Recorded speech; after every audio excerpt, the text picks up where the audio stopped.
Bonjour, Jean-Yves Dion. Euh, Bonjour. Je je t'appelle commence- Gilbert ou Christian? Parce que moi, je t'ai connu sous le nom de Gilbert, tu Christian. peux m'appeler Gilbert, tu peux m'appeler Christian, ça n'a pas d'importance. Au Canada, on me connaît sous Christian, ici sous Gilbert. Les deux noms sont sur mes papiers légaux de toute façon. Euh, Bon. c'est vraiment un plaisir, Jean-Yves, de te revoir, malgré si on n'est pas entre quatre yeux, là, parce que ça fait plus de 30 ans qu'on se connaît. Moi, je me rappelle de toi dans ta pharmacie à Rawdon. Tu étais un pharmacien déjà d'avant-garde. Au Québec, il y avait toi, il y avait M. Benoît Aubé aussi, qui était particulièrement fort, pas juste sur l'homéopathie pour vendre des produits ou des choses comme ça, mais vraiment sur l'ensemble de la phyto, des huiles essentielles, des ingrédients. Je me rappelle qu'à cette époque-là, tu avais déjà commencé à donner des mini-conférences, des mini-formations dans des écoles de naturopathie, de ce que tu as appelé à l'époque des lectures d'étiquette 101 pour apprendre Oui.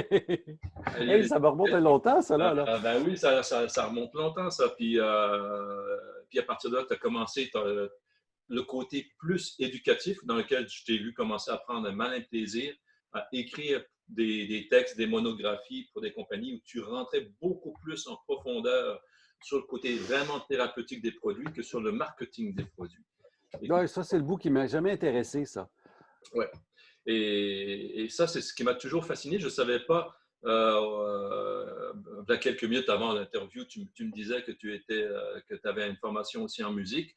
Et là, maintenant, je peux comprendre un peu plus ce côté chef d'orchestre qui exprime dans ta vie. Tu vois, c'est vraiment chouette. Ah. Et donc, je t'ai vu toutes ces années former des gens, que ce soit des pharmaciens, d'autres professionnels de la santé, jusqu'au point où tu as vendu ta pharmacie.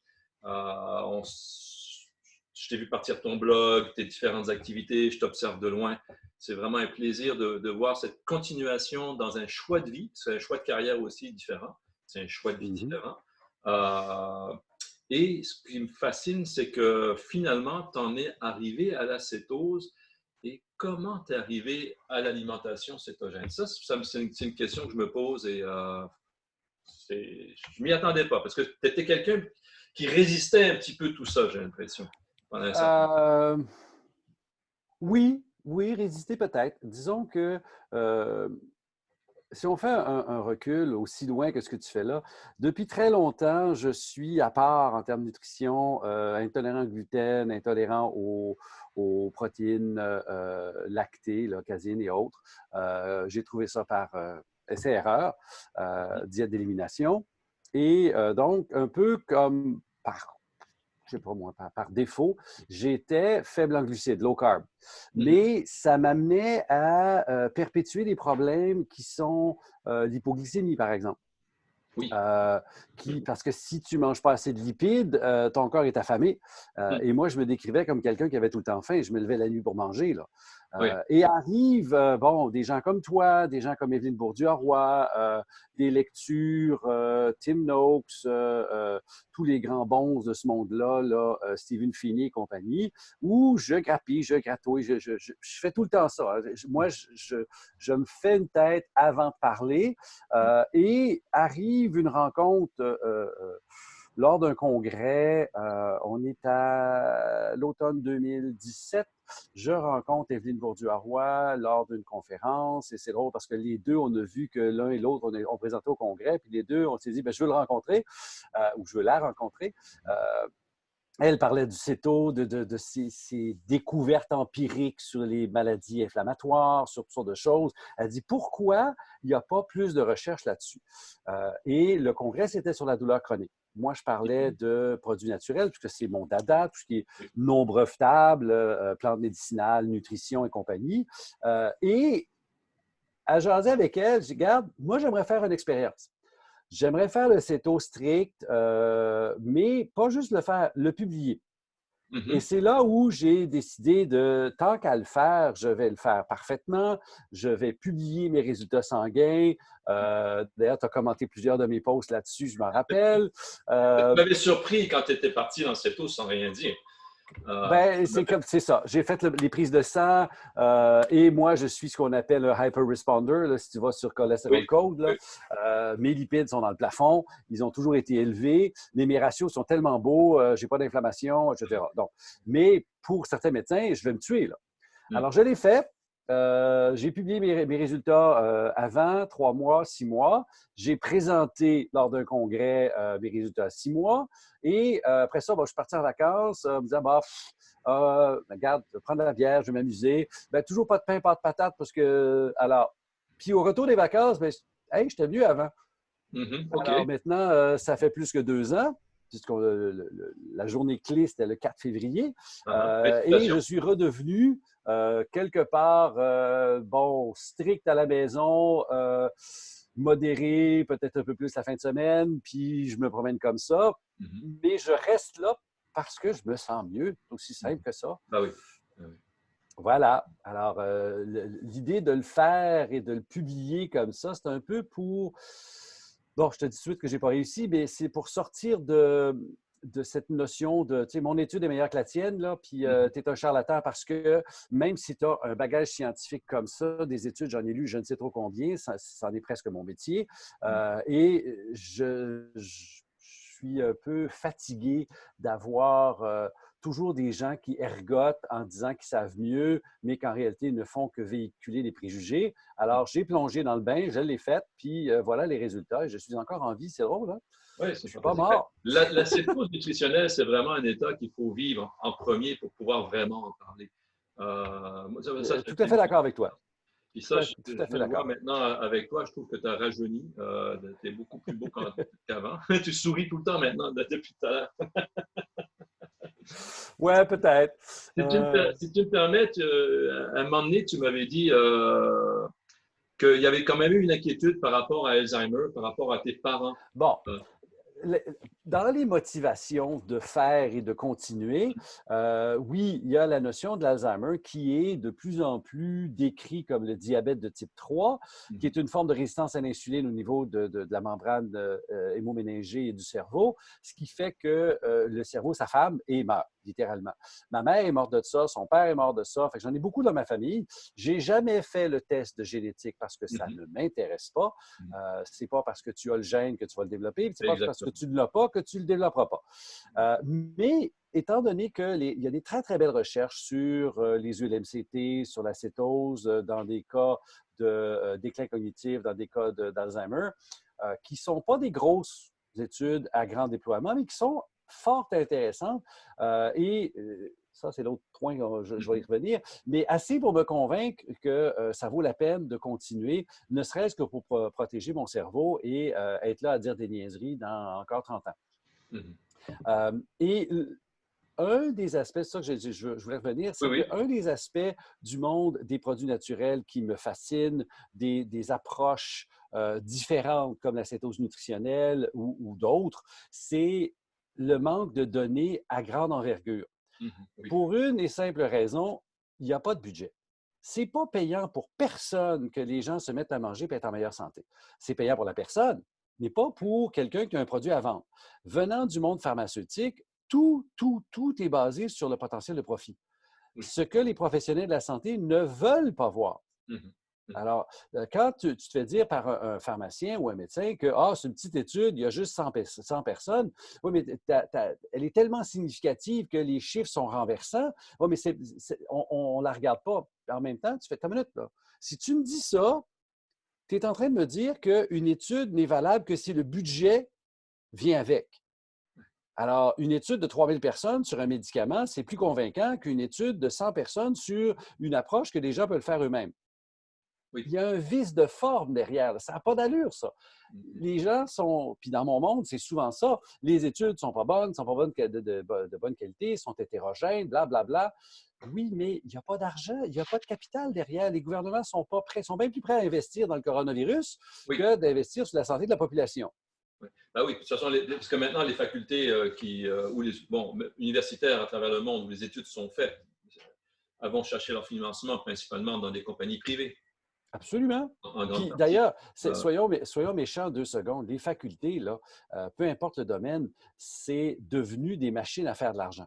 Oui. Elles ne sont plus là pour une mission d'enseignement. Un professeur est d'abord un chercheur avant d'être un enseignant. Moi, je suis un enseignant à l'université. J'enseigne dans les deux principales, Laval et Montréal, mais je donne des petits cours là, ici et là. Je ne serai jamais professeur. Un, je n'ai pas le PhD. Deux, je ne suis pas un chercheur dans la définition qu'eux ont d'être un chercheur. Alors donc, je ne peux pas être important dans leur vision. Oui. Mais je considère que le message que je porte pour les autres professionnels est primordial pour leur donner une certaine distance par rapport à l'afflux d'informations biaisées qu'ils reçoivent. Si on pourrait diviser cette partie d'entretien en deux parties, comment est-ce que, Vas-y. une première qui va être destinée, comment est-ce que tu t'exprimerais, qu'est-ce que tu aimerais dire aux gens qui nous écoutent, qui ne connaissent pas trop la cétose, à ces gens-là, monsieur, madame, tout le monde, et en deuxième volet, aux professionnels de la santé, dans un deuxième volet. Alors, monsieur, Bon, madame, tout le monde, comment est-ce que tu leur parles bon de ça? une des choses, au-delà de parler du concept même de cétose nutritionnelle, des avantages, du fait que oui, il y aura une période d'adaptation et non, c'est pas dramatique, puis tout le monde ne la vit pas intense, ce qui fait bien, bien, bien peur. Non, moi, mon argument est beaucoup plus de dire nos grands-parents mangeaient comme ça. Mhm. Avant l'arrivée de l'industrie alimentaire qui commence à se développer après la guerre de 39-45, avec depuis les engrais jusqu'au développement de la chimie alimentaire, Oui, nos parents mangeaient comme ça. Hein? Nos grands-parents mangeaient comme ça. Chez nous, on avait un truc qui s'appelait la graisse de rôti. Je ne sais pas si ça a oui, bah des oui, bah connotations oui. chez vous. C'était un aliment recherché. Chez nous, il y avait un beurrier sur la table dans les années 60. Ah oui. Et il contenait, bon, nous on dit une livre, mais bon, il contenait une bonne quantité, il n'y avait pas le temps de rancir. Alors, toutes ces choses-là ont été perverties avec un lobby du sucre important. On a été littéralement, on a subi un lavage de cerveau depuis l'année clé de 1954, Mhm. où le lobby du sucre a inventé un concept qu'on a maintenant tellement bien incorporé, mais à l'époque, c'est une invention marketing, c'est la diète faible en gras. 1954, lors d'un congrès. Et ça, si on regarde la cascade des événements, les Ansel Keys de ce monde, l'arrivée des guides alimentaires canadiens-américains dans les années 70, l'arrivée du sirop de maïs riche en fructose, l'arrivée des additifs alimentaires, blablabla, tout ça nous amène à une compréhension de l'alimentation qui est complètement erronée, où on ne parle pas aliments, on parle nutriments. Oui, Et là, tu vas être en carence nutritionnelle, mais en même temps, les mêmes gens qui nous disent qu'on est en carence nutritionnelle vont nous dire « on ne prend pas une multivitamine, c'est péché ». Pourquoi? Tu sais? Alors, tout ça, revenons aux vrais aliments, comprenons que l'énergie durable, elle vient des gras, elle vient des lipides. Arrêtons d'avoir peur parce que c'est faux. Alors, juste avec ça, puis souvenez-vous de vos grands-parents, comment ils mangeaient, ou si vous avez connu plus vieux, tant mieux. Les photos de famille des années 50, 60, tout le monde est mince, puis on commence à grossir dans les années 70. Alors, tout ça, puis là, les arguments, c'est oui, mais le cholestérol, oui, c'est ça. Parlons-en du cholestérol parce que c'est pas important. C'est un mini facteur de risque qui a été monté en exergue pour une raison. On a des médicaments pour te taper dessus. Le facteur de risque, tant qu'à parler cardiaque, c'est la calcification de mes artères coronaires dans mon cœur. exactement. On a un super beau test qui s'appelle le score calcique qui se fait, qui est super prédictif. Les médecins ne veulent pas le faire ici au Québec pour une raison. Ils n'ont pas de médicaments pour agir dessus. Mhm. Alors, alors, ça, c'est mon argument pour dire arrêtons d'avoir peur, retrouvons les vrais aliments, retrouvons le plaisir de manger des aliments gras qui sont tellement plus goûteux. Et vous allez voir, juste en faisant ça, puis en enlevant une bonne partie des glucides, des pains, pâtes, patates, Mhm. vous allez retrouver une énergie durable. Exactement. Je parlais il y a quelques jours avec le docteur Laurent Schwartz et lui, où il nous ramène, c'est vers une définition assez simple d'une vision de la maladie. D'un côté, les maladies infectieuses, d'un côté, les maladies inflammatoires, donc qui ne sont pas vraiment transmissibles, Mhm. qui sont directement reliées à la résistance à l'insuline, au développement de la résistance à l'insuline, qui elle-même est reliée à notre alimentation. Est-ce que tu peux nous ramener là-dessus, s'il te plaît? Ben, non seulement je vais te ramener Madame. là-dessus, mais je vais aller une étape plus loin. Ce qu'on commence à comprendre, c'est que la résistance à l'insuline, c'est l'effet secondaire d'une chose, la toxicité des glucides. Mhm. Puis là, quand je dis ça, les gens commencent à je suis un hérétique et je m'assume jusqu'au bout. Le corps humain est capable de gérer les glucides, le glucose dans mon sang. Si je jeûne complètement, en dedans de 36 heures, j'ai brûlé tous mes réserves, mon glycogène, et mon foie fabrique du glucose pour que mon cerveau n'en manque jamais. En état de jeûne, je ne mange pas de glucides. OK. Si je jeûne assez longtemps, à un moment donné, je vais manquer de protéines, mais je ne manquerai jamais de glucides. Première chose. Si mes glucides, mon glucose sanguin se met à monter, on appelle ça le diabète. Si ça monte à un certain niveau et je ne le traite pas, mon rein va se mettre à éliminer du glucose, ce qu'il ne fait pas naturellement. Et ce qu'on constate, c'est que le glucose, à partir d'une certaine concentration, un peu plus que la normale, puis pas tellement plus, bien là, je commence à avoir des effets dans à peu près tous les tissus du corps. J'ai parlé de l'Alzheimer tantôt, mais je peux parler du cancer, de l'hyperplasie bénigne de la prostate, de l'hypertension, autre chose que j'ai fait, que je ne fais plus, où les tissus deviennent, bon, avec la résistance à l'insuline, mais d'abord l'arrivée du glucose, vont devenir dans un état de prolifération, d'enflure, où là, tu as le développement de toutes les pathologies qui impliquent de l'inflammation, des tissus qui grossissent, pensez à l'hyperplasie bénigne de la prostate, pensez à tout ce qu'on appelle ici les tétines, les petits acrocordons, on a des espèces de mini-tumeurs au niveau de la peau, c'est la même affaire. Il y en a partout dans le corps. Et c'est une autre motivation de dire, oh, est-ce qu'on peut réduire les glucides? Parce que si bel et bien c'est toxique, à haute dose, bien, on est en train, on le voit dans notre société, c'est moins pire en France, vous avez encore une tradition alimentaire, mais venez voir aux États-Unis, hein, la norme, c'est l'obèse. Les autobus ont été adaptés pour transporter des obèses. Ils baissent, il y a de la place pour attacher des chaises roulantes un peu partout. C'est comme, attends une minute, là, wow! Je comprends de s'adapter pour l'handicapé, mais quand c'est rendu la norme, tu as un problème. Si je peux juste t'interrompre une fraction de seconde. Vas-y, vas-y. Quand tu parles des petites tétines, j'en avais une sur la paupière qui faisait 1,5 mm. Mais depuis des années, je pouvais la prendre comme ça et la tirer. J'ai déjà essayé de l'arracher, de la couper, ça repoussait. Je n'en ai plus, elle a disparu. Elle a fondu. Il n'y en a plus. OK. C'est fini. C'est fini. Et ça, moi, je le vois parce que j'accompagne des gens aussi. Puis les gens me disent, mais j'avais des marques sur la peau comme ça qui ont disparu. Bien, vois-tu, ça, c'est un effet secondaire de la cétose nutritionnelle où la qualité de la peau s'améliore.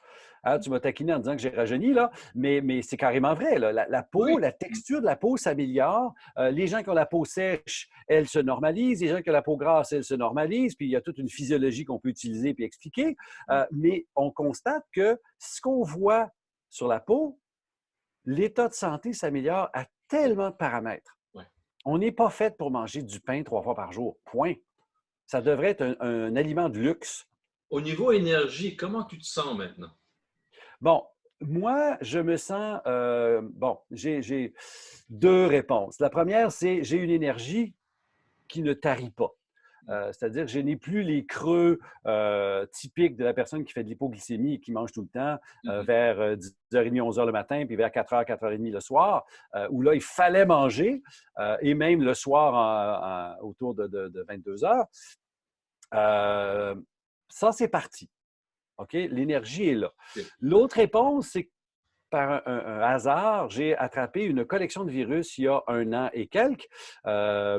Alors, toute une série de virus qui commence par un truc qui est une maladie d'enfant qui s'appelle la stomatite herpétique. C'est horrible, OK? Toute la bouche fait mal, ça enfle, c'est l'horreur. J'ai 3 semaines, j'ai perdu 15 livres, alors donc 7 kilos chez vous. Et mon énergie matinale qui était... Tu sais, moi, je faisais de l'exercice à 6 heures le matin. Là, c'est pas là. Par contre, une fois que la léthargie matinale est partie, le petit moteur est là, puis je fais ma journée.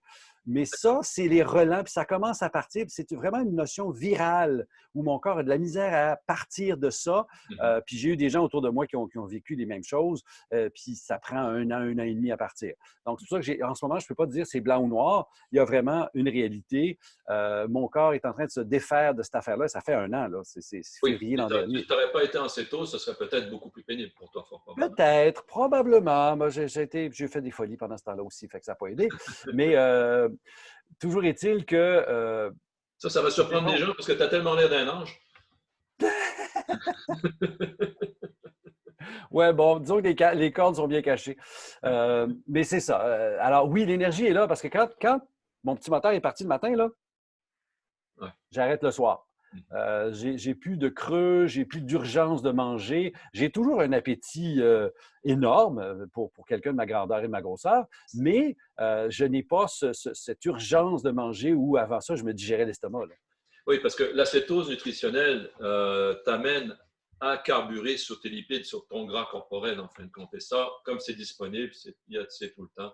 Donc, tu te Exactement. maintiens maintenant dans un état de cétose en grande partie. Alors. En grande Bon, partie, restez-vous oui, oui. adapté. Tu as une flexibilité. Bon, tu es un gars en forme. Tu as une flexibilité où tu peux rentrer et sortir. Bon, moi, je ne peux pas. Mais c'est vraiment plaisant de voir que tu peux commencer ta journée, même s'il y a un petit déficit au niveau, comme tu disais, d'un virus qui t'attaque ou une infection quelconque.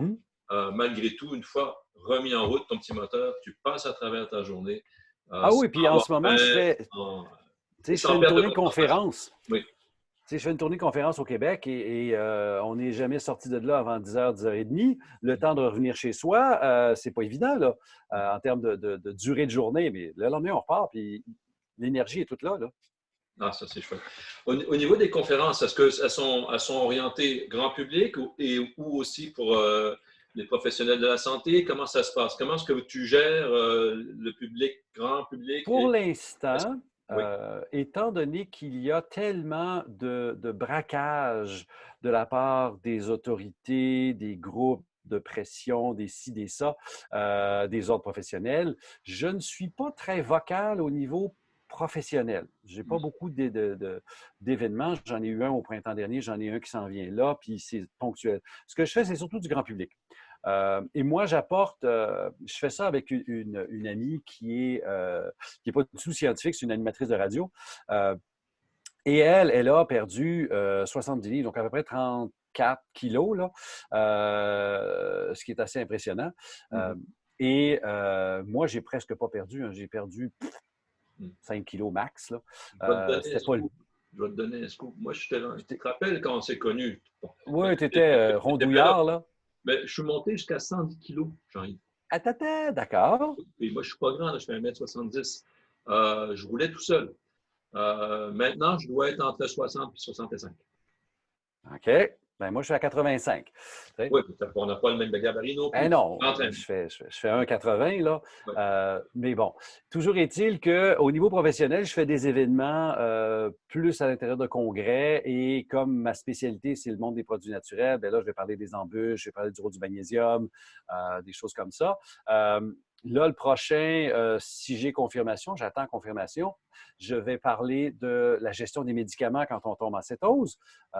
Alors, quelqu'un qui est diabétique de type 2, quelqu'un qui est hypertendu, quelqu'un qui prend des statines pour le cholestérol, bon, on connaît mon opinion là-dessus, mais c'est comment on gère ça avec la perte de poids, avec le changement de métabolique. À un moment donné, les médicaments deviennent non seulement caducs, on n'en a pas besoin, mais ils peuvent être dangereux. Alors, certains médicaments pour le diabète qui t'amènent en hypoglycémie, ça peut être grave. Alors, il faut les gérer comme il faut les décroître. Fait que ça, c'est mon côté plus professionnel. Au côté grand public, j'apporte une explication dans mes conférences, plus le côté scientifique, le côté résistance à l'insuline, complications de la résistance à l'insuline. Bon, j'ai parlé de la toxicité des glucides, j'en parle, mais pas pour faire peur au monde, là, mais surtout pour leur dire l'avantage de restreindre les glucides et d'augmenter les lipides. D'accord. Quelle est la réponse du public? Est-ce que les gens s'ouvrent au Québec sur cette alimentation-là? Écoute, j'ai pas de chiffres récents, mais à l'automne dernier, il y a eu un article dans un journal de Montréal qui s'appelle La Presse qui mentionnait qu'à peu près 26 de la population québécoise avait essayé ou était dans le monde de la cétose nutritionnelle. Ce qui est énorme. D'où on comprend pourquoi il y a autant de réticence de la part des organismes comme les nutritionnistes et autres corps professionnels qui voient ça comme de l'hérésie totale par rapport à ce qu'ils ont enseigné depuis les 50 dernières années. Même si la physiologie est là, même si les résultats cliniques sont époustouflants. Là. Quand tu as une obèse qui perd, tiens-toi bien, là, 100 kilos, tu fais comme Tu sais, moi, j'ai des cas, puis José en présente dans la conférence, nombre de cas qui ont perdu, tu sais, bon, nous, on est en livres, là, mais des 70, des 80, des 100 livres, donc jusqu'à 50 kilos. Il y a même un cas qui est présent, il a perdu 160 livres, ce qui fait à peu près 70 kilos de perdu. C'est Oui, énorme. c'est énorme. Et il n'y a pas d'autre régime qui fait ça, là. Mhm. Je ne veux pas être plate. Tous les autres régimes vont affamer le corps et le corps s'adapte et arrête de perdre du poids. Oui, effectivement. Effectivement. C'est. Comment je pourrais te. Moi, ce qui me surprend toujours, c'est de voir des gens qui rentrent en cétose, ils ressortent, ils rentrent, ils ressortent. Puis là, whoop, ils rentrent et là, ils y restent. Ça, je le vois souvent. J'ai eu quelques personnes au Québec avec qui j'ai eu des interactions qui ont eu des suivis avec moi. Et ce qui est intéressant, c'est que surtout, bon, ça fait quelques années que j'en parle, moi, de ramener l'importance sur le petit déjeuner, ce qui nous permet Ouais. de faciliter une normalisation de la glycémie postprandiale sur le reste de la journée. Si on prend le petit déjeuner, il y a tellement de gens, parce qu'au Québec, beaucoup de gens suivent le Dr. Fung. Oui, Jason Fung, ben oui. Je salue tous ces résultats. Mais moi, les gens qui viennent à moi, ils ont suivi Fung. Qu'est-ce que je leur dis? Recommencez à prendre votre petit déjeuner. Ils recommencent à prendre un petit déjeuner. Le soir, presque rien. Et tout d'un coup, Bon, ils se mettent vers le jeûne intermittent. Est-ce que c'est quelque chose que tu parles un peu du jeûne intermittent là-bas? Ou ça dépend où. C'est ce que je dis souvent, c'est que le jeûne intermittent devient naturel quand tu es en cétose parce que la faim, surtout si on a des réserves importantes, devient moins importante puisque le corps comprend qu'on peut brûler les réserves avant d'aller chercher ailleurs. Bon, j'ai fait une présentation à l'Université de Montréal sur le jeûne intermittent, 2 fois d'ailleurs, et une fois, la deuxième fois, il y avait une nutritionniste dans la salle, et moi, je parlais de diète céto et de jeûne intermittent, comme quoi c'est des stratégies tout à fait valables pour les gens malades. Et j'ai eu droit à une volée de bois vert, s'il vous plaît, je suis un dangereux personnage et que c'est dangereux de faire ça et qu'il y a 25 effets secondaires. Je n'ai pas eu la présence d'esprit pour dire qu'il y en a probablement autant dans la diète que vous recommandez, mais ça, je n'y ai pas dit. Toujours est-il que le problème, c'est que c'est plus facile culturellement de couper le déjeuner que de couper le souper. Le souper a toujours été ce que vous appelez le dîner chez vous. Le souper, c'est le moment clé dans la famille, dans le réseau social. Alors, c'est très, très difficile dans l'environnement de dire je ne mange pas le troisième repas. Tandis que le déjeuner, enfin, le petit déjeuner chez vous, c'est le repas solitaire. Alors, il est plus facile à couper. Et c'est ça qui se passe. C'est pour ça que le message de Fung passe si bien, parce que c'est naturel. Il est vrai que physiologiquement parlant, avec la poussée de cortisol du matin, blabla, c'est mieux de prendre le gros repas le matin. C'est vrai. Par contre, c'est pas toujours facile de dire que je vais enlever quelque chose d'autre ou je vais faire, comme tu as dit, beaucoup le matin, milieu, puis petit peu le soir. Certaines personnes le font naturellement. Moi, ce que je leur dis, c'est peu importe lequel vous coupez, si vous n'avez pas faim, mangez pas. Tout simple. Puis mangez quand vous avez faim. Ouais. Moi, c'est souvent avec des femmes, des mères de famille. Et pour elles, quand elles reprennent le petit déjeuner le matin, ben, effectivement, ça veut dire que le soir, tu ne mangeras pas grand-chose ou tu ne mangeras pas avec tes enfants puis ton mari pendant un certain temps. Une fois que tu as atteint ton poids cible, là, il n'y a pas de souci. Excusez-moi, j'ai un petit chien. Tu veux venir ici, s'il te plaît? Ouais, non, c'est parce qu'il y a une tempête dehors et il y a un volet qui se trimballe. Alors, le vent. Ouais. Donc, à côté du petit déjeuner, il y a une autre chose le sel. Parle-nous du sel, s'il te plaît. Ça, c'est drôle. Si tu me permets, je vais vous montrer quelque chose qui est mon dernier bébé. Ah, okay? Oui. Alors, bon stress, bad stress, briser le cercle infernal du stress, de l'insomnie et de l'anxiété, parce que oui, l'anxiété, on est devenu une société consommatrice de pilules. Puis pourquoi j'en parle? Parce que j'ai tout un chapitre là-dedans. Il devrait être en France incessamment, là, parce que mon éditeur est distribué en France. Mais c'est que, et tu as probablement lu les travaux de James Di Nicolantonio, qui est un pharmacien américain, qui décortique la notion de la restriction salée. Là. Ça n'a aucun bon sens. Ça ne tient pas la route quand on regarde d'où ça vient.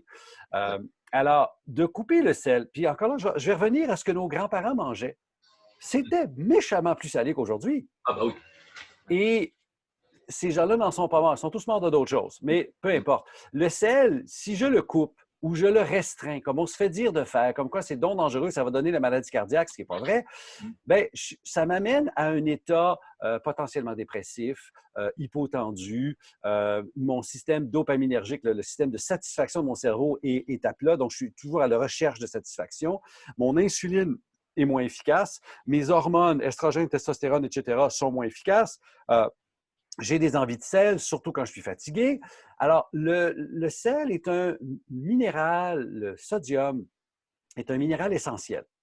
Et ça, on a oublié ça. Quand toute la mouvance des guides alimentaires depuis les années 70 nous dit telle affaire, on a oublié quelque chose quelque part. C'est que j'ai besoin de sel. Pas de sel, je meurs.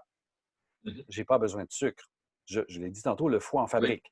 Alors, on a compensé par l'industrie alimentaire cette carence-là qui est induite par des édits gouvernementaux. Le sel n'est pas bon, ce qui est complètement faux. Le sel est vital. L'excès de sel peut être nocif, mais c'est quoi l'excès de sel? Est-ce que c'est une cuillère à thé par jour, 2, 3, 10? À 10, on est dans le problème. Mais à 2, on est dans la normale. Et c'est là où, quand les gens se mettent à saler un peu plus, il y a un paquet de choses qui disparaissent. Et je vais vous donner des symptômes de la carence de sel, les 3 symptômes clés. Fatigue, mal de tête, crampes musculaires.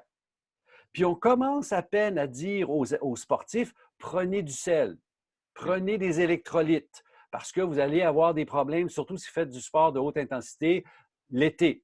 Mais on n'a pas commencé à le dire à monsieur et madame tout le monde. Alors, vous avez vécu depuis quelques années des canicules démentielles, 40 à Paris, là, c'est absurde, mais on a des gens qui décèdent. Ils décèdent de quoi? De déshydratation? Exact. Non. Non. Ah. Ils décèdent d'encéphalopathie hyponatrémique. Je vais traduire en français Oui, parce maintenant. qu'il manque de sel, oui. Il manque de sel, le cerveau enfle, puis il meurt. Mais ils ont bu, ces gens-là. Oui, mais C'est pas l'eau qui manque, c'est le sel pour garder l'eau à la bonne place. tu me fais rire parce que j'aime beaucoup la Salvetta. Je ne sais pas si on la voit. OK. Parce que c'est une eau qui est riche en silice. Donc, ça aide pour faire pour l'aluminium. D'éliminer l'aluminium, absolument. Mais cependant, dessus, c'est qu'il marque eau pauvre en sel. Ben oui. Bon. C'est du marketing. Mais en fait, c'est du marketing comme faible en cholestérol ou sans cholestérol, faible en gras. Oui. C'est une industrie qui s'est adaptée aux dictats gouvernementaux qui, eux, sont basés sur du vent.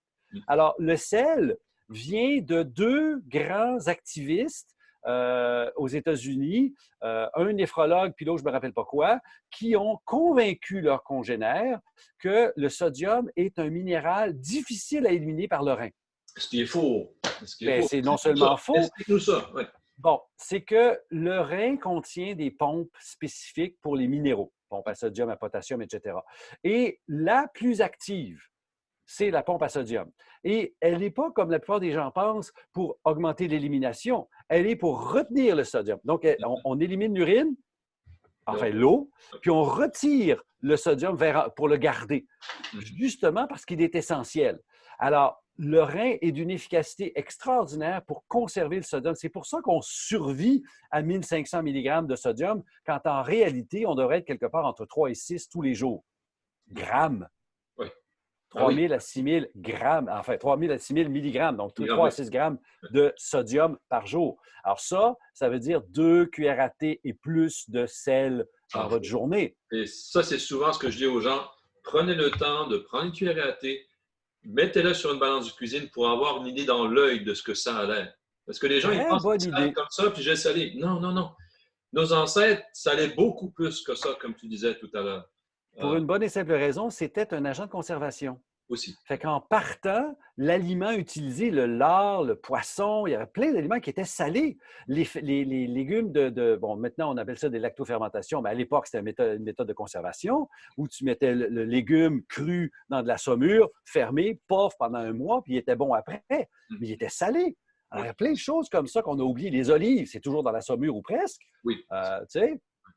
Alors, il y a quelque chose qui ne marche pas. Une autre, souvent les gens qui, là, pour revenir sur la cétose, les gens qui nous disent, ah oui, le régime cétogène, c'est du gras, c'est du gras, c'est du gras, et pas trop de viande. Et Bon, non, moi, ce que j'essaie de les ramener, c'est la viande. Explique-nous l'importance des OK. protéines animales. Et là, Bon, il y a plusieurs aspects dans ta question. Le premier aspect, c'est que de toutes les sources de protéines, celle qui augmente la satiété le plus, c'est les protéines animales. Première chose.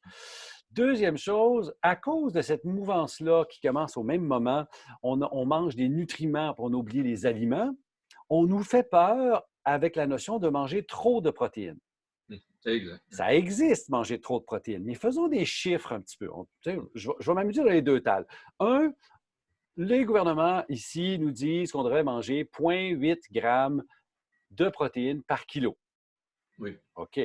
La science, dans le CETO, va nous parler de 1,2 grammes par kilo. Entre vous et moi, c'est abstrait tout ça.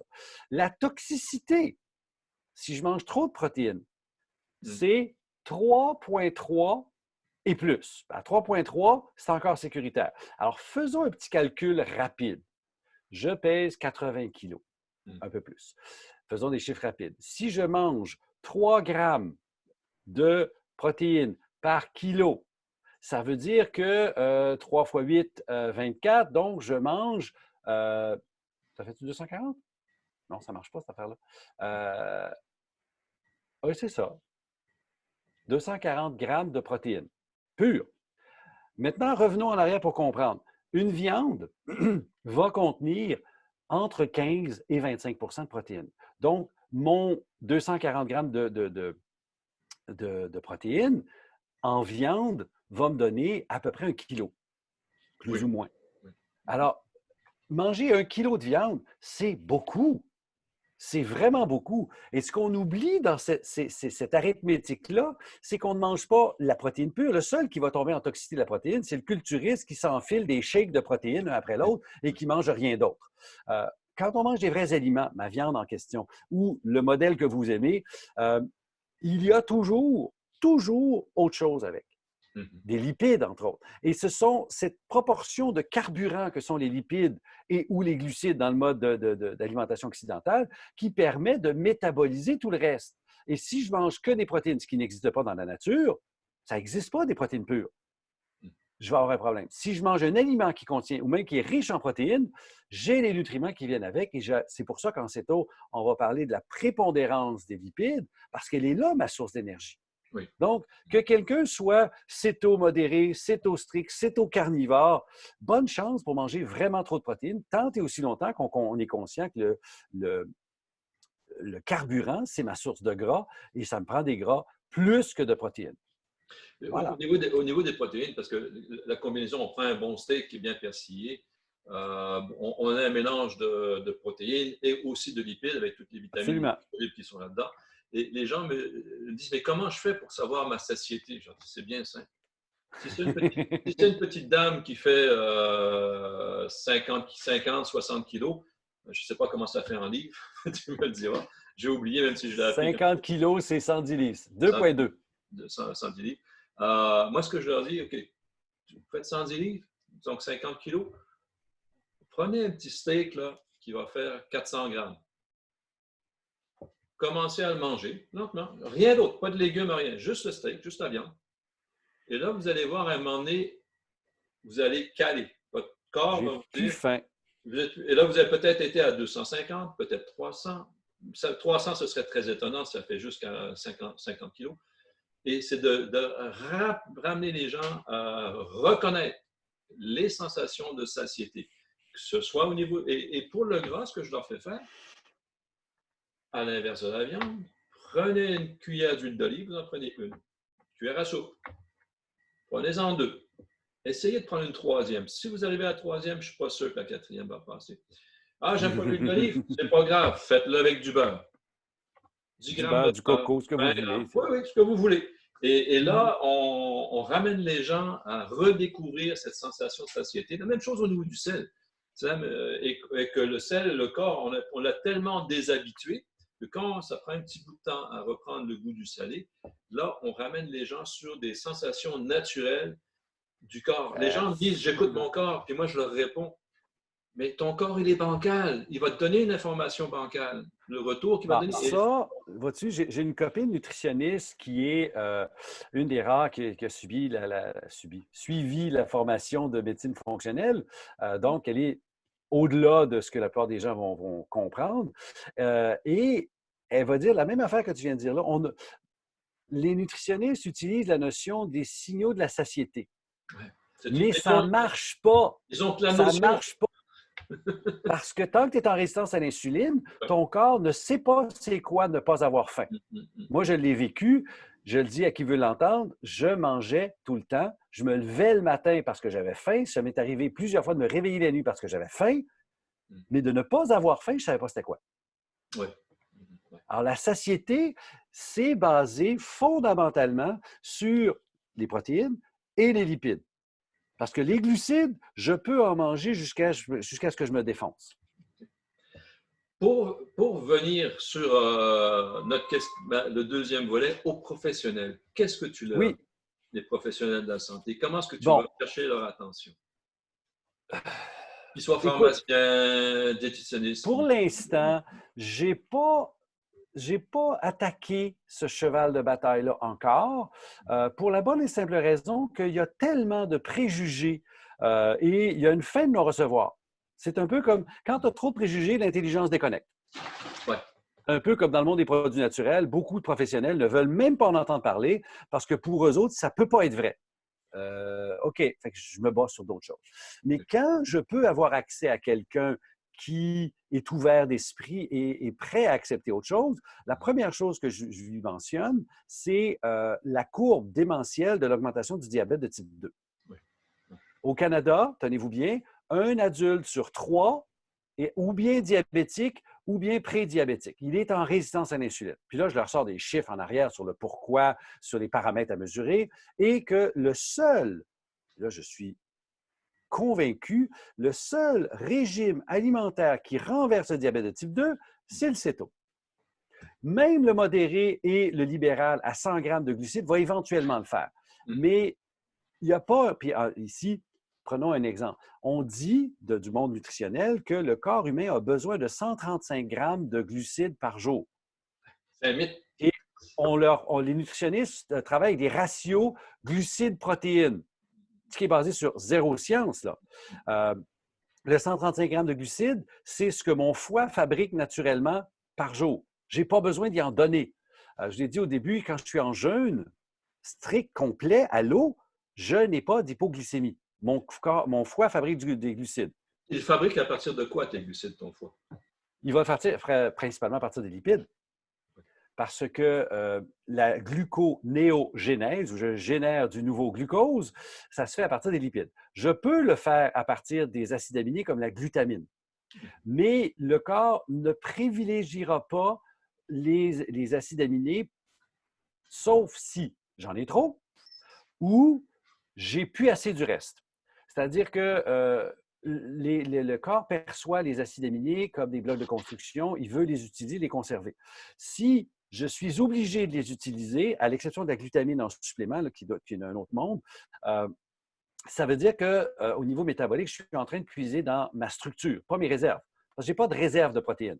J'ai des réserves de gras. Alors, le foie travaille sous l'impulsion du glucagon principalement.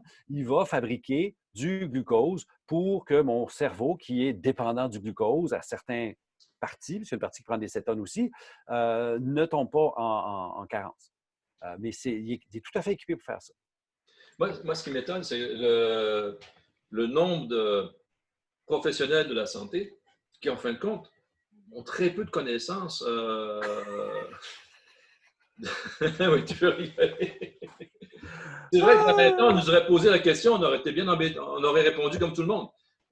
Oui. Et là-dessus, il faut faire mea culpa parce que la science évolue, on ne sait pas tout, et même plus que ça, plus on en sait, moins on a l'impression d'en savoir, et qu'à un moment donné, il faut accepter de sortir de la masse parce que la masse s'en va dans un sens, puis elle est manipulée par des intérêts. Mais pourquoi je suis parti à rire quand tu as parlé de ça, c'est qu'il faut comprendre comment les corporations, comment les universités, comment les facultés fonctionnent pour s'assurer. Puis là, je vais citer un Français qui s'appelle Boris Cyrulnik, qui est un grand chercheur, un des sommités en neurosciences. Dans un entretien, je n'aurai pas le livre avec moi, là, bien entendu. Chaque fois que je cherche un livre, je ne le trouve pas. Mais oui, il est là. Haha, tais-toi. C'est une chaise magnifique au passage. Oui, c'est un ébéniste qui fait ça dans la région ici. Je suis tombé en amour avec, puis j'ai fait... voilà. Ça va. OK? Bon, là-dedans, il nous dit quelque chose, puis c'est fascinant. Il dit, en gros, en parlant de son parcours en psychiatrie, qu'on oblige les étudiants à choisir entre le divan et la pharmacie. Bon, le divan, c'est la psychothérapie, tu touches à personne. Puis la pharmacie, ben, c'est la pharmacologie, c'est les antipsychotiques, etc. Et c'est l'un ou l'autre. Puis il dit non, quand tu es intelligent et tu veux comprendre, tu ne peux pas faire de distinction entre les chaque. Si tu fais ça, tu tombes dans un monde où tu vas contrôler l'information, tu crées des dogmes, tu le sais, mais ça te donne un pouvoir, ça donne une chaire à l'université, et donc tu entretiens ce système-là. Moi, je m'objecte contre ça parce que je considère qu'on devrait chercher à tout savoir. Bien entendu, je ne sais rien, donc je veux tout savoir. C'est la prémisse. Et les universités sont bâties comme ça. Alors, un pharmacien va apprendre la pharmacologie, les médicaments, et en France, tant mieux, il faut encore de la phyto. Ici, on n'en fait pas. C'est moi, l'hurluberlu qui l'enseigne. Mais les médecins, c'est pareil. Tu fais ce qui est considéré comme la médecine. Pointe à la ligne. Oui. Le reste, c'est de l'hérésie, tu n'as pas le droit. La nutrition, c'est ce qu'on t'enseigne, c'est pas le reste. Alors, à un moment donné, on comprend que les gens qui sortent de l'université, qu'on appelle des professionnels, qui font partie de corporations, qui entretiennent ce système-là, on valorise leur ego, on les met dans une cage dorée avec un revenu substantiel et ils ne peuvent pas regarder à côté parce que, ce faisant, ils sont discrédités par leur groupe. Alors, c'est pour ça que les professionnels, comme ma gang, mais les pharmaciens, par exemple, on n'a pas de formation en nutrition. Et pourtant, y a-t-il quelque chose de plus proche que de la nutrition que la pharmacologie? Ça fait ça. Oui, effectivement. Sauf qu'elle est dans l'assiette. Oui. C'est la pharmacologie dans l'assiette, tout simplement. À quoi ça sert des oméga 3? Ça passe par quelle voie métabolique? Ça sert, bon, tout ça. Alors, puis on peut entretenir, quand on occulte des pans du savoir, on entretient des mythes qui ont la vie dure. Le cholestérol est dangereux pour la santé, il ne faut pas manger de cholestérol, etc. Et tout ça, c'est téléguidé par des intérêts commerciaux. En parlant d'oméga 3, oui. Je vais juste faire une parenthèse avec les intérêts commerciaux, je vais y revenir. En parlant des oméga 3, au Québec, vous avez la chance d'avoir Stéphane Cunan. Oui, à Sherbrooke, extraordinaire cet homme. Vous vous êtes rencontrés tous les deux? Vous avez discuté un peu? Non, je n'ai jamais jasé avec. Je l'ai écouté en conférence à quelques reprises. D'ailleurs, un moment très particulier où lui était là, puis il y a un autre bonhomme que tu connais de chez vous qui s'appelle Michel de Lorgeril, lors du même congrès. C'était assez fascinant de voir ces deux-là sur la même tribune. Hein? J'aurais bien ouais. Okay. C'était vraiment fascinant parce que les deux ont des points de vue, je ne dirais pas diamétralement opposés, parce qu'ils arrivent de mondes diamétralement opposés, mais arrivent aux mêmes conclusions. C'est fascinant, ça. C'est vraiment fascinant. J'espère pouvoir l'interviewer, ce monsieur-là. Oui, il est fort intéressant. Parce que quand on touche Alzheimer, quand on touche le développement puis l'évolution humaine aussi, l'importance des acides gras saturés au niveau du développement du cerveau, je pense que vraiment... écoute, tu m'ouvres une porte, là. On se fait dire que les gras saturés, il faut les limiter en bas de 10 de nos calories, blablabla, là, ce qui est sorti d'un chapeau.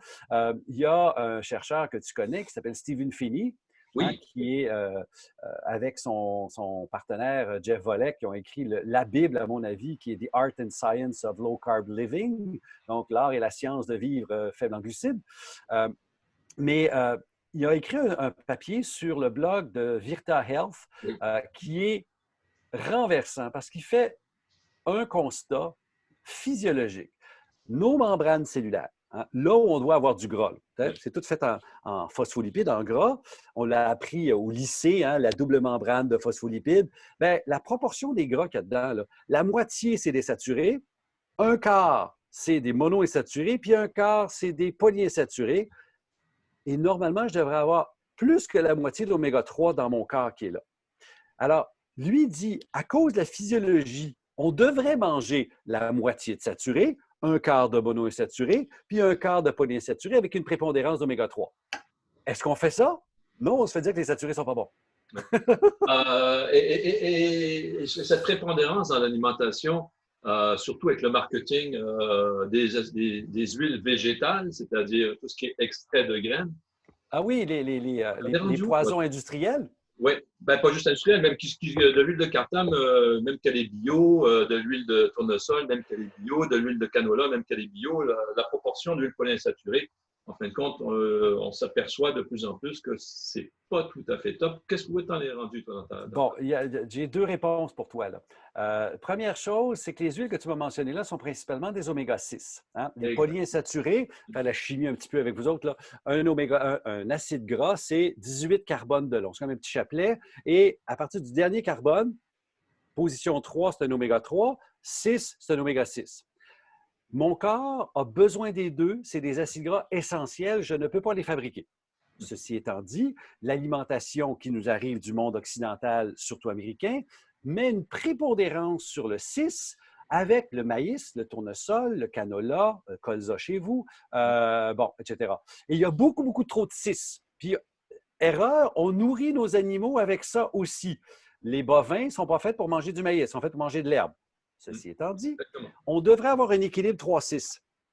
Alors, de manger trop de 6 fait que je tombe dans un état pro-inflammation. J'ai besoin de l'inflammation quand je me blesse, mais je n'ai pas besoin d'inflammation tout le temps. Oui, parce que les 6 sont beaucoup plus fragiles à la peroxydation des lipides. Oui, les 3 et les 6, les polyinsaturés, mais là où je vais en venir, c'est que ces molécules-là, hautement complexes, des polyinsaturés. C'est-à-dire que sur mon chapelet, j'ai plein de petites lignes où j'ai 2 fils. Ça, c'est sensible à l'oxygène. C'est aussi, puis ça, c'est l'affaire que l'industrie ne veut pas qu'on sache, c'est très sensible à la chaleur. Oui. Alors, les mêmes huiles, parce que l'huile de tournesol, l'huile de pépin de raisin, tournesol, l'huile de noix, c'est des huiles traditionnelles. Ça se mange depuis toujours. Mais on ne devrait pas chauffer ces huiles-là, surtout à température plus élevée. Alors, l'huile de maïs qui sert à faire des fritures, c'est une absurdité. Pourquoi? Parce que lorsque je la chauffe, avant même d'atteindre le point de fumée, là, longtemps avant, j'obtiens des molécules nouvelles, transitoires, qu'on appelle des aldéhydes dans mon jargon, qui sont pro-inflammatoires, ça je le savais, puisque les 6 le sont, mais pro-cancer, pro-dégénération. Mon corps doit faire un effort fou pour s'en débarrasser et il n'est pas capable. À tel point que le 4 machin hydroxénal, là, un des dérivés de l'huile de maïs, est devenu un paramètre qu'on mesure dans le sang pour savoir si les gens font du cancer. Mais dans les publications, il n'y a personne qui me dit que le hydroxénal machin, ça vient de mon alimentation, ce n'est pas mon corps qui le fabrique. Puis ça, on ne nous le dit pas. Ouais, alors, ces huiles-là, c'est incroyable. Alors, les huiles polyinsaturées qu'on nous dit qu'ils sont tellement meilleures pour la vie, oui, ils vont baisser mon LDL, mais je m'en fous de ça. Ils sont néfastes à long terme. Dernier point sur ces huiles-là, l'huile de soya. Elle a un impact pour, on dit, c'est quoi le terme français? Induire les gènes pro-obésité et pro-cancer. Sans être un cancérigène comme tel, et ce n'est pas un sucre, mais ça va changer le système, ce qui fait que ça rouvre la porte à développer l'obésité. Fait que mettez tout ça dans le contexte de l'alimentation, et là, je vais être un petit peu plus pointu, dans le contexte de l'alimentation maternelle. Oui. Maman, elle ne sait pas qu'elle mange tout ça, mais elle est en train de programmer son enfant pour qu'il soit obèse demain matin. Puis mettez la bouteille d'huile. Surtout, ça les végétariennes avec des huiles végétales, pas de gras animaux. Etc. Puis on va mettre un petit clou dans le cercueil. De plus, son huile de maïs ou de soya est dans une bouteille en plastique. Oui, c'est ça. Oui, parce qu'on parle de la grande population, ce n'est pas tous les gens encore qui vont que dans les magasins de produits bio. Voilà, on est là. Alors, ce n'est pas demain la veille que la population va avoir toute l'information pour prendre les justes décisions, parce qu'on a enlevé un élément clé de l'information, c'est grand-maman. Mais un élément clé de l'information, c'est toi qui fais des tournées de conférences. Tu me dis, à certaines conférences, vous avez plus de gens, d'autres, vous en avez un peu moins. Mais il y a quand même une écoute dans les deux dernières années, au niveau de l'intérêt. Il y a Ah quand ben même des oui. gens qui se déplacent. Bon, vous avez des modes où les gens viennent plus au début, après ça, il y a un petit repli. Mais moi, je le vois maintenant en France, ça fait avec des professionnels de la santé, des médecins qui sont en Mhm. CETO, ils n'en parlent pas trop. Même Certains chose ont ici. des gens, mais je vois de plus en plus, moi, de professionnels de la santé qui commencent à creuser.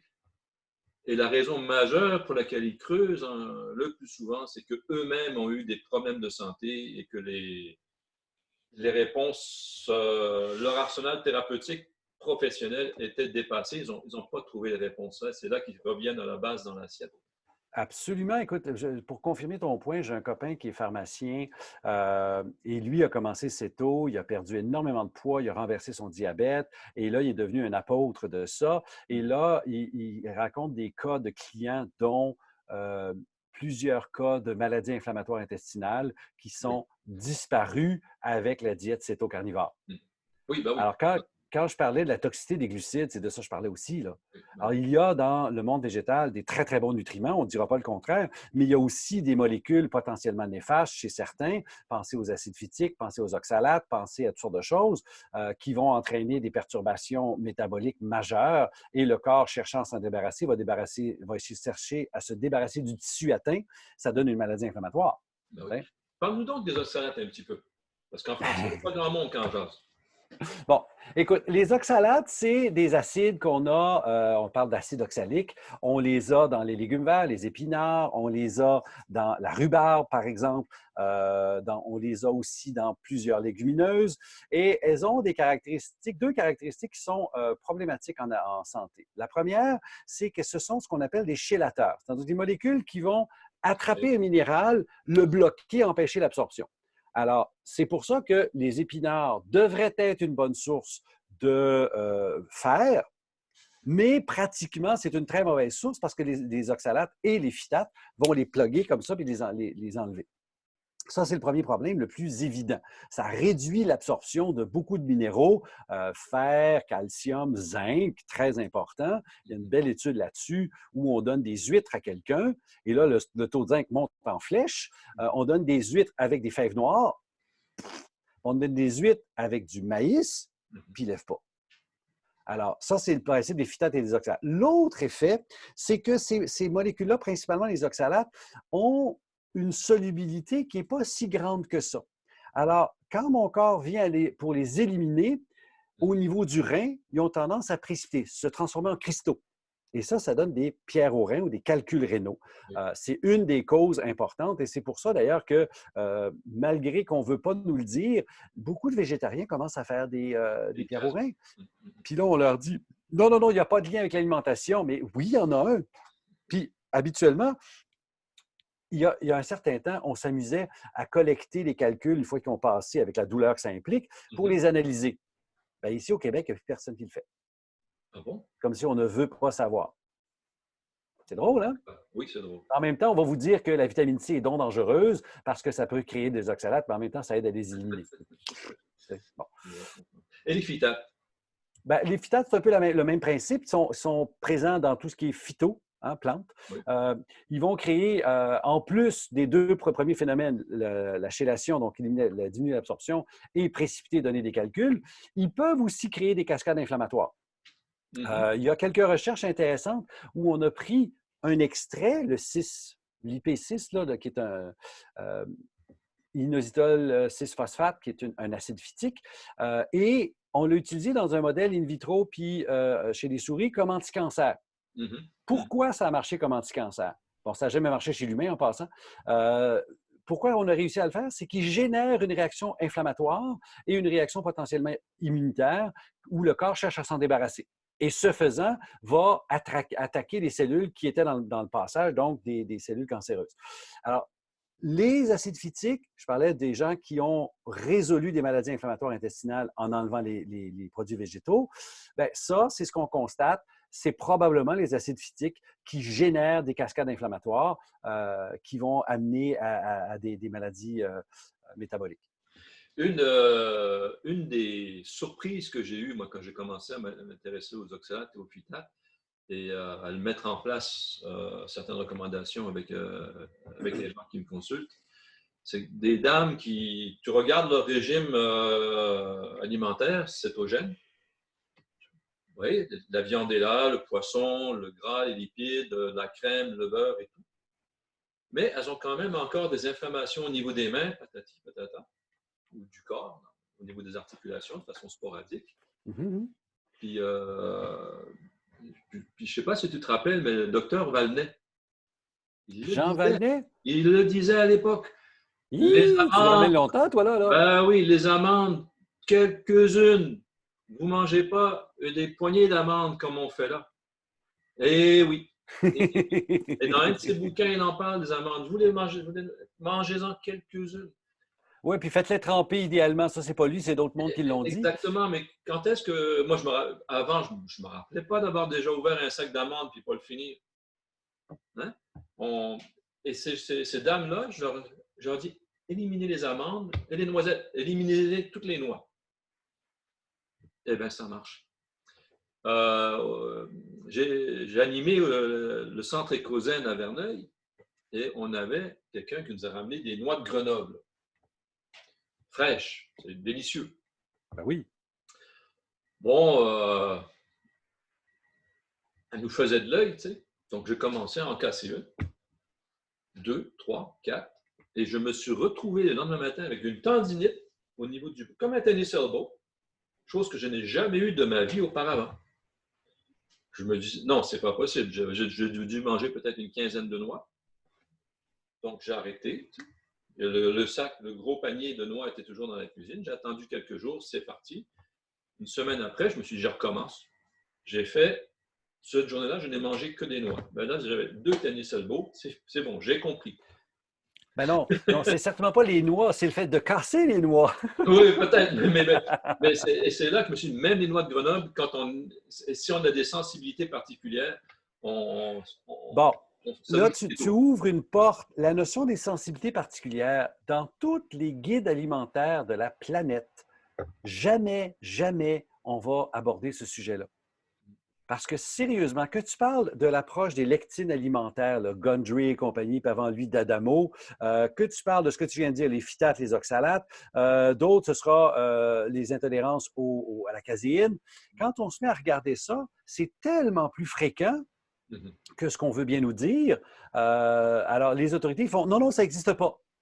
Oui. » Et pourtant, s'il y a une chose que les gens devraient comprendre, c'est que chaque personne est un métabolisme unique avec un historique unique et on a tous des sensibilités particulières. Et quand on les connaît, ben là, on est capable de prévenir bien des choses et de renverser bien des problèmes. Tu viens de mentionner rapidement d'Adamo. Faut savoir que c'est naturopathe, que la thèse qu'il avait présentée à Bastille ne serait plus acceptée de nos jours.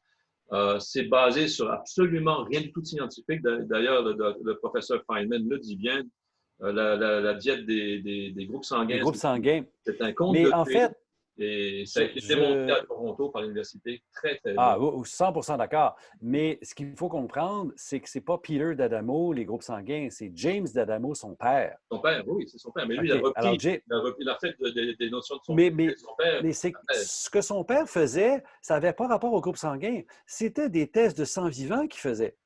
Où là, les gens réagissaient à des lectines. Et là, il disait, tu enlèves ça. Un peu ce que tu décris, les noix. Mais lui, il avait un test qu'il avait développé, mais son fils a fait, je ne peux pas systématiser cette affaire-là. Alors, il a créé, sorti d'un chapeau, l'histoire l'historique des groupes sanguins, qui est plaisante à l'esprit, mais qui ne tient pas la route, ni en sciences, ni dans les cas. Parce que moi, par exemple, je suis un AB au niveau sanguin. Je devrais être végétarien selon sa thèse à lui.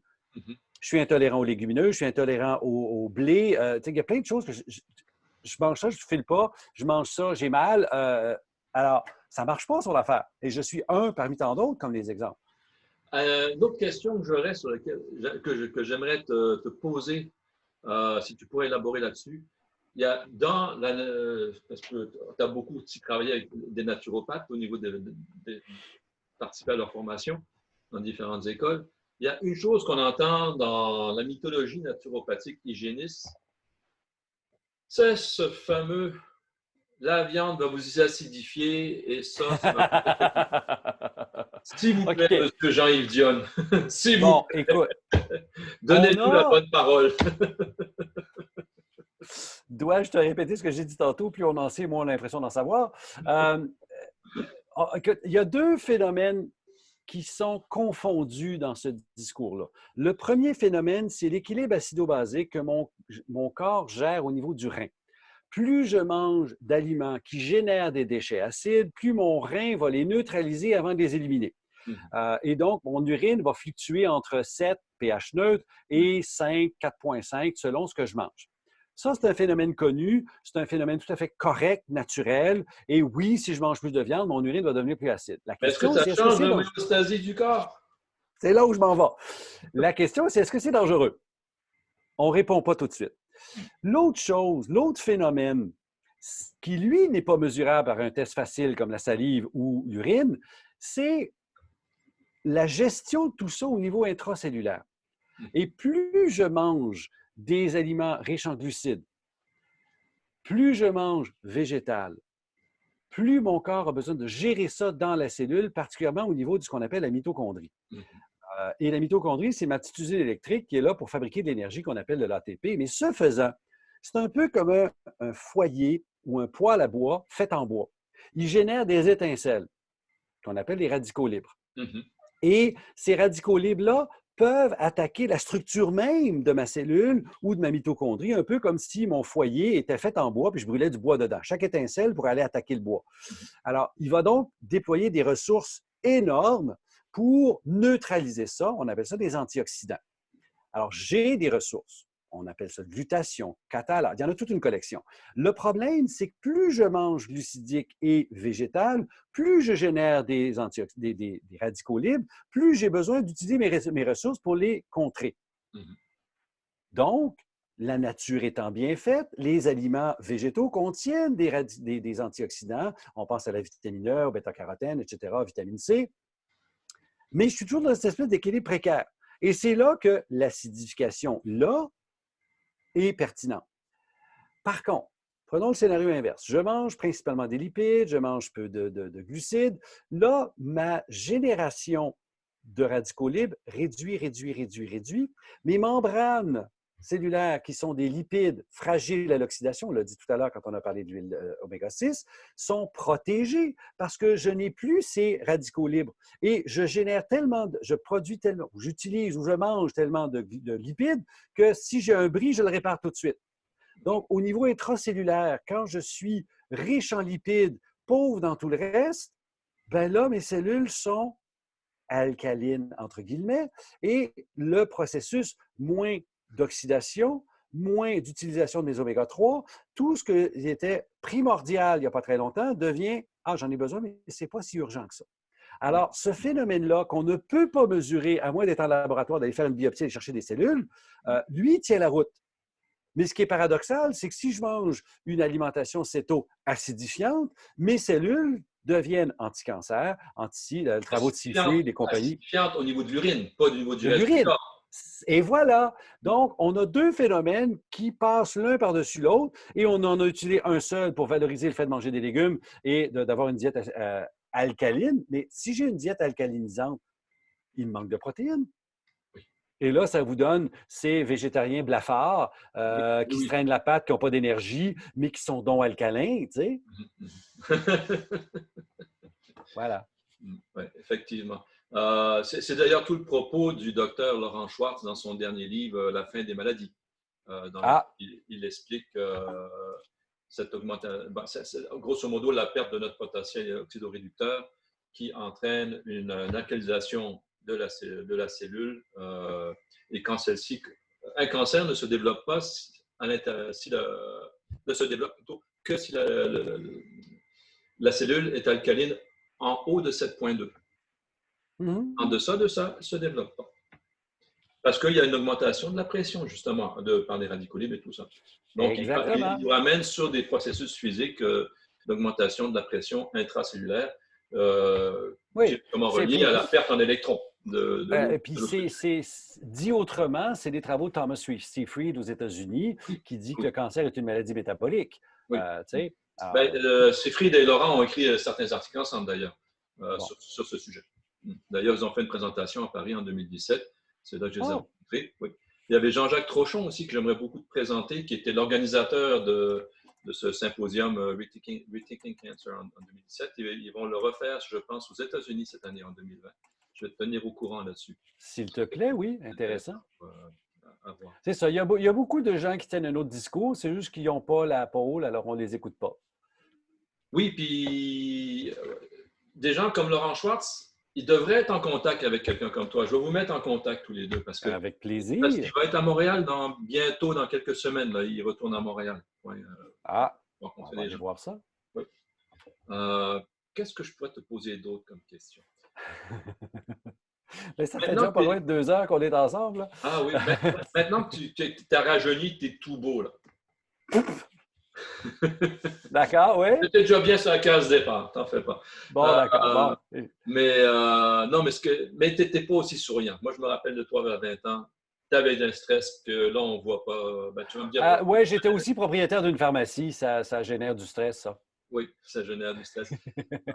Donc, tu suggérais à tous les pharmaciens de vendre leur pharmacie et... Non, en fait, écoute, une des raisons pour laquelle j'ai vendu ma pharmacie, c'est que j'étais en dissonance cognitive. Tu bien une des. Oui. La dissonance cognitive, c'est un processus psychologique où tes actions sont en opposition avec tes valeurs profondes. Alors, par exemple, vendre des statines pour le cholestérol en prévention de l'infarctus, c'est à l'opposé de ce que je crois fondamentalement, de par mes recherches, de par ce que je constate. C'est plein d'effets secondaires, ça entraîne d'autres maladies. On ne devrait jamais faire ça.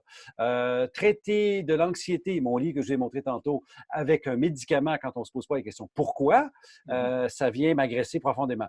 Alors, c'est sûr qu'on va rationaliser en disant que, bon, tout le monde est sur la voie, on n'est pas tous à la même place, blablabla. Mais à un moment donné, c'était trop. D'accord. Fallait que j'aille à autre chose. Fait que c'est ce que j'ai fait. J'ai finalement vendu. Dans ce processus de dissonance cognitive, comment tu résumes ça dans ton livre? Comment ton livre est abouti? Comment est apparu ce livre-là? Parce que quand je regarde le titre de ton livre,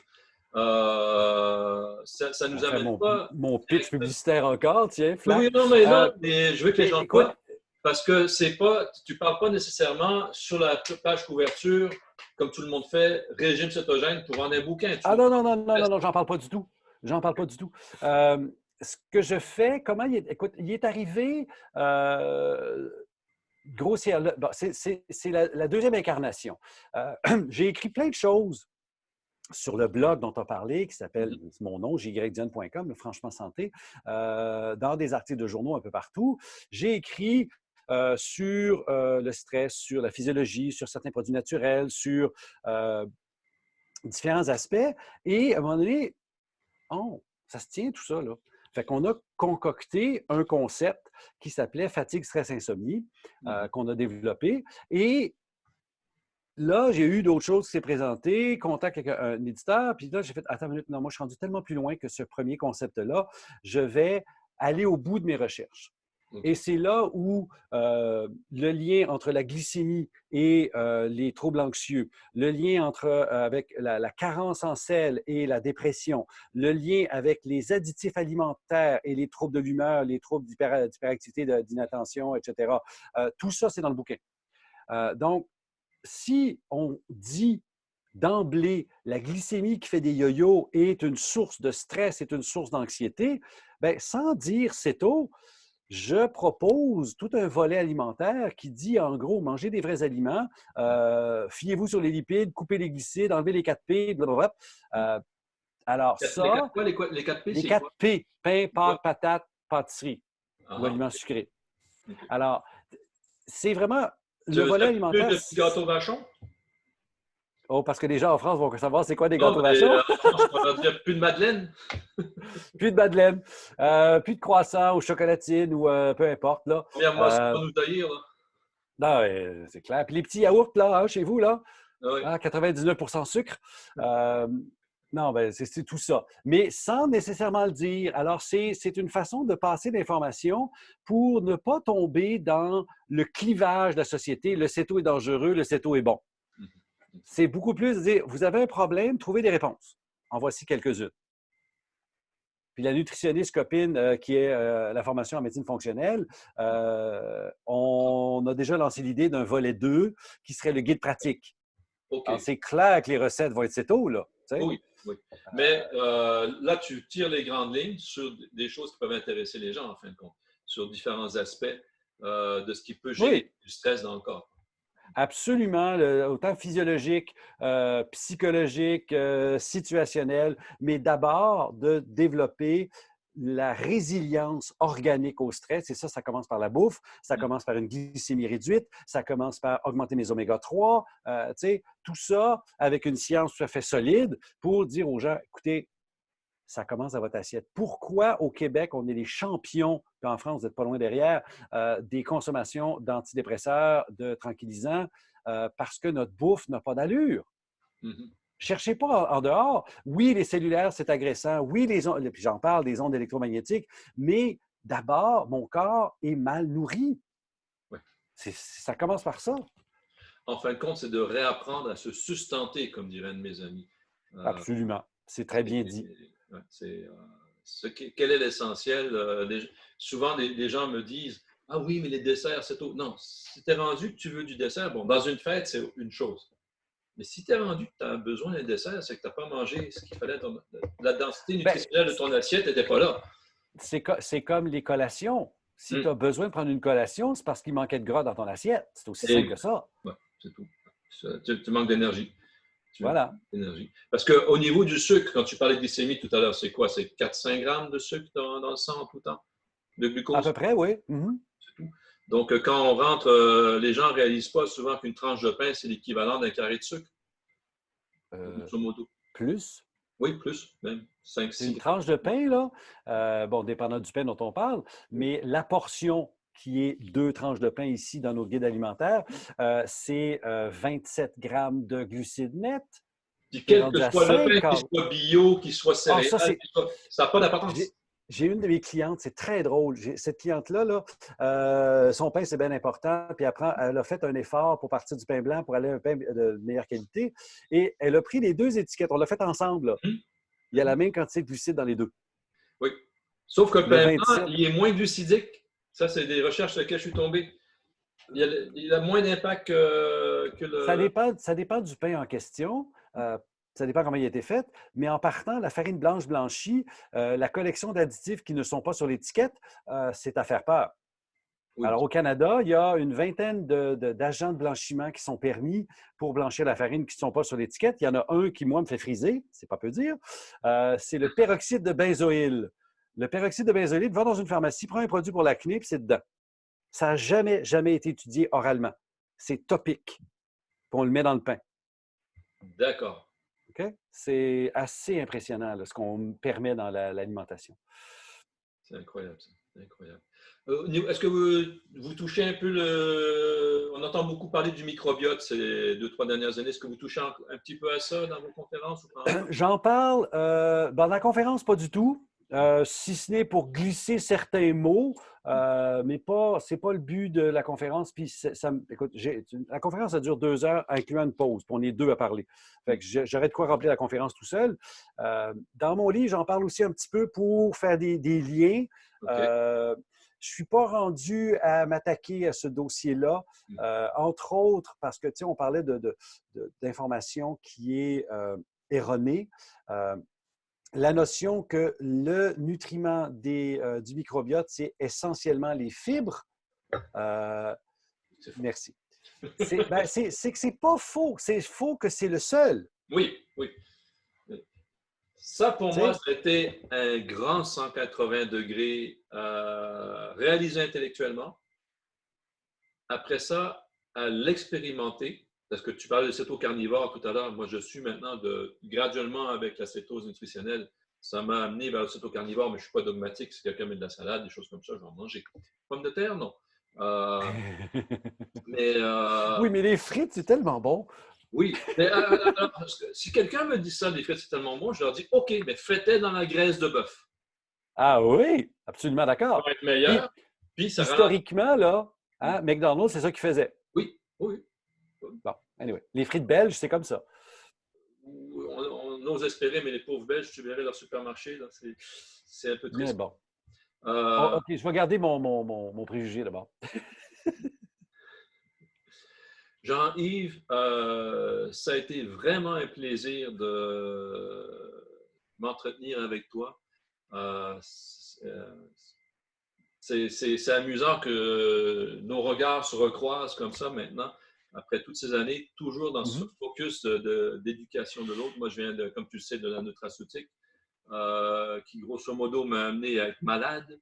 C'est bien beau faire de l'argent, mais si ça t'amène à être malade, puis tu donnes des conseils aux autres, les conseils que tu donnes marchent, puis pour toi, ça ne marche plus, puis tu enfles, tu deviens de plus en plus gros. Ah ah. Bon, ben, je me suis fait un petit peu un harakiri au niveau de la compagnie, mais j'ai retrouvé ma santé, j'ai retrouvé une joie de vivre. Pour moi, la cétose nutritionnelle, c'est plus un régime, c'est un style de vie. C'est ce que ça devrait être. Et à un moment donné, il va falloir déconnecter de cette notion que c'est une diète. Oui, exact. Ici, nous, on a encore un certain contact avec la forêt, avec les Autochtones. Je dis bien un certain parce que ce n'est pas aussi facile qu'on voudrait, mais il n'y a pas une race autochtone de la planète qui était végétarienne. Pas Exact. une. Exact. Alors, moi, j'ai fait une conférence dans une réserve là, qui s'appelle le village Huron, Wendake maintenant. De Québec, oui. Et je parlais justement du CETO. Et mon introduction, c'était pas la science, c'était mangez comme vos Je t'entends ancêtres. plus. Tu OK. m'entends plus? Tu m'entends maintenant? Non, je Est-ce t'entends que le pas là. son. Bon, alors, le son n'est pas là. Qu'est-ce qui se passe? Là, je ne sais pas. C'est Je parle peut-être une devant question nous. de temps. Peut-être qu'on a dépassé Ben, le temps. continue, puis ça enregistre, tant mieux. Bon, alors, je Je disais vais faire donc, comme j'ai si je te parlé. lissais les lèvres. Alors, les Autochtones, je leur disais, mangez comme vos ancêtres. Et j'ai rencontré Ah, un je sais ce que jeune. c'est. OK, continue. C'est beau, OK. continue. C'est que j'ai rencontré un jeune comme ça qui est début trentaine et le gars, et il a OK. commencé assez tôt, il a fondu. Et avant ça, il était suivi par un médecin, par un nutritionniste. Il mangeait, tiens-toi bien, 1000 calories par jour et il grossissait. Donne-moi une seconde, je branche le courant sur le haut-parleur que je puisse t'entendre. OK.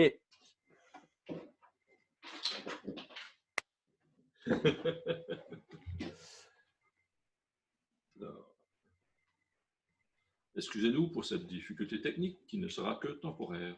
Oui, puis il va falloir qu'on pense à terminer. J'ai un rendez-vous à 11 heures ici. Est-ce que le son est revenu? Oui, le son revenu. Bon, voilà. Alors, moi, je vais être obligé de vous quitter parce que dans 3 minutes, j'ai un rendez-vous avec une cliente. Bon, Mais bon, écoute, toujours est-il que mon bonhomme, maintenant, il travaille il a développé des épices, puis il travaille dans une production. Il est céto et il a retrouvé le look d'un guerrier Apache d'autrefois. ah, c'est super. Le tout en un an. Wow. Et surtout dans les réserves indiennes avec l'épidémie de De diabète qu'il y a diabète et dans d'obésité, absolument. Bon, ben, Jean-Yves, je te laisse te sauver à ton rendez-vous. Je te remercie beaucoup pour la générosité de ce que tu nous présentes. Et ton Ben, bouquin, on va merci mettre un lien beaucoup, aussi. Gilbert, et on se dit à la prochaine. Et qui sait, Oui. j'irai peut-être faire un saut dans un truc en France, ça me fera plaisir. Ah, on a des huîtres ici, là, à Granville, à Saint-Malo, Cancale, Oui, Carantec. je Magnifique. sais. C'est tellement bon. OK, À la salut prochaine. là. Bye tout le monde. Bye bye.